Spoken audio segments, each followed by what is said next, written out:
Hi folks, it's Switchback. This video is going to be 5 steps to get you out on your first backpacking trip. Number 1, your gear. What do you already have? It may not be the perfect thing. It might be for car camping, or it might be from when you were doing sleepovers in high school or something. But if it's a sleeping bag and it's warm enough for the environment that you're going into, it can work to get you out the door. As long as it'll keep you safe, warm enough, etc., it'll work for your first trip. My first trips were with my dad's old Boy Scout tent. Ironically, the tent that I use is quite similar, but it uses my trekking poles instead of the ones that used to collapse. For any gaps in your gear, what can you borrow from friends? What can you rent? For example, REI will rent bear canisters and backpacks and tents and a lot of other gear. And even, if you go to Yosemite, you can rent a bear canister there.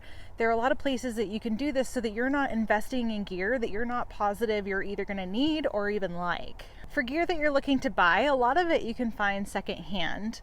So even at REI, on the used gear racks, at Facebook Marketplace, Craigslist, yard sales, thrift stores. I'll provide you a list of gear down in the description below. I also have an old video about this as well. With any gear, it's really important that you test it out before you take it out in the backcountry.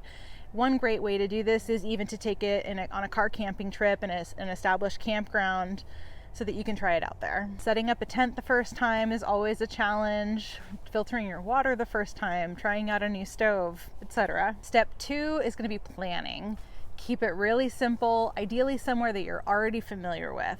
Look for an easy, well-marked trail that's not too long and has the same entry and exit point. Will it be more comfortable for you to go solo, or would you rather take a friend? Do you have someone who's more experienced that would be willing to take you under their wing? Would you feel more comfortable in a place where you reserve a site? Would you feel more comfortable if there are a lot of people? Or would you prefer to be out somewhere where it's really remote and you're having to kind of create a more backcountry site? Look for a trail that doesn't have any major water crossings, any kind of sketchy terrain, etc. I would also recommend avoiding the risk of altitude sickness, and you can see my video here why. If you're not used to altitude, I would recommend staying in a lower altitude so that you don't add altitude sickness as a potential issue. Weather-wise, it's okay to be a fair weather backpacker, especially when you're starting out. If it's going to be 20 degrees at night, it's okay to not do it right this minute, especially if you don't have the gear for it. It's also okay to cancel your plans if it ends up raining. Look for a place with a good, reliable water source and make sure that you take water filtration with you as well. Number 3 is going to be your food. Keep it simple. Don't overcomplicate it. It's so easy to get caught up in how complicated this can be, but it doesn't have to be complicated.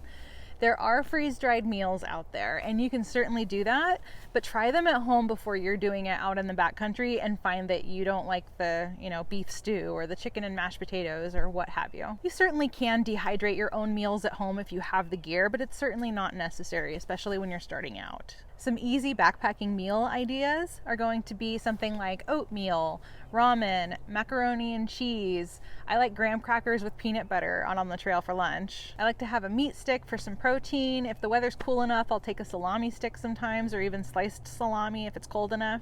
You could even take some cereal with some powdered milk, and you can often find freeze-dried fruits and vegetables at most grocery stores.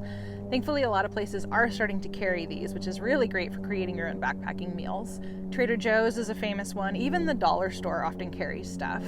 I like to throw some freeze-dried veggies in my ramen, freeze-dried fruits in my oatmeal, and sometimes they're just kind of a fun addition to your trail mix. And I like to make my own of that as well. Be sure to take 1 to 2 extra meals just in case of whatever. Step 4 for planning your first backpacking trip: safety. You can look on the website to see what the rules and regulations are where you're going, and it's really, really important to adhere to these. What animals are present there? Are there rodents? Are there bears? What precautions do you need to take to keep your food safe, to keep yourself safe? To help get yourself conditioned for the trail, do some hikes with your backpack on, ideally with some weight in it. You can also do some great strength training that's specific for the trail. Chase Mountains has a wonderful YouTube channel that's all geared toward this. I'm going to link his channel down below in the description. You may have heard about the 10 essentials of hiking. This will include your navigation, your lighting, your sun protection, a first aid kit, a repair kit including a multi-tool or a knife, shelter, food, water, and insulation. Up here I have a video that describes all of these. and I'll also link it below in the description. So that you don't end up having to cut your backpacking trip short because of intestinal issues, take some kind of hand sanitizer with you. I hang mine off of my backpack with a carabiner. Leave a detailed itinerary with someone, even if they're not local to where you live. You can text it to them, email it to them, etc. And let them know at what point they should be concerned. And that means, you know, even if you get delayed a little bit, that you cushion that a bit.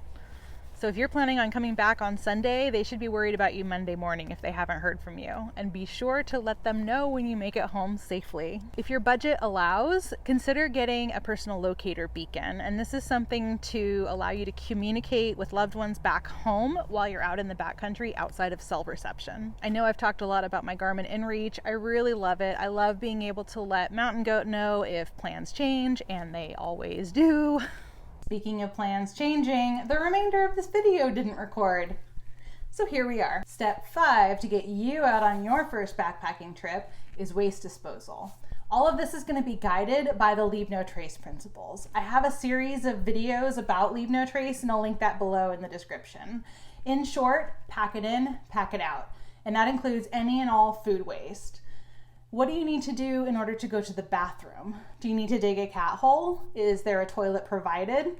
If you do need to dig a cat hole, it's important that you pack out your toilet paper and your wipes. And wipes should also never go down a toilet. I pack my tissues and my wipes separately from the other trash that I carry, and any other trash that you have needs to go in a bare canister if you're carrying one. I really hope that you got some value out of this, and I hope that it gets you out on your first backpacking trip. If so, let me know down in the comments and tell me about your trip. Don't forget to subscribe down below, and if you already have, I so appreciate it. And I will look forward to seeing you in the next one. Thanks so much for watching. Bye. Ramen is a really another. What are? You could even take milk with some powdered. You could even take milk. Do you need to pack out your? I hope you've already subscribed. If you haven't, please consider down below. I can't even. Okay.